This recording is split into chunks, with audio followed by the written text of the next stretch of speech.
Rise, take up your mat, and walk.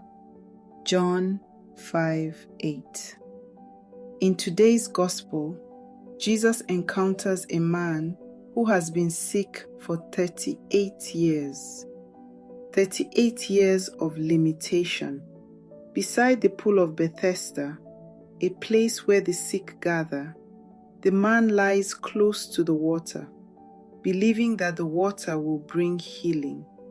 When Jesus approaches him, he asks the man, "Do you want to be well?"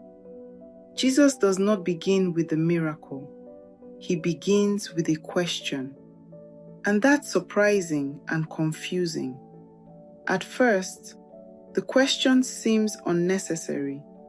Of course, the man wants healing, but his response reveals something deeper. Instead of expressing hope, he explains his situation.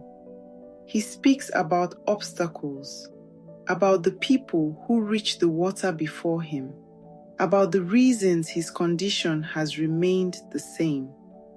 Sometimes our struggles become so familiar that we begin to live inside them.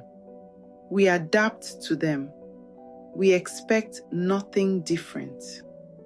Yet, Jesus speaks a word that changes everything. Rise, take up your mat, and walk. The command is simple, but it requires trust. The man must move before he sees the result. Lent often brings us face to face with the places in our lives where we have grown stuck. Habits that seem immovable, wounds that feel permanent, spiritual struggles that appear unchanged.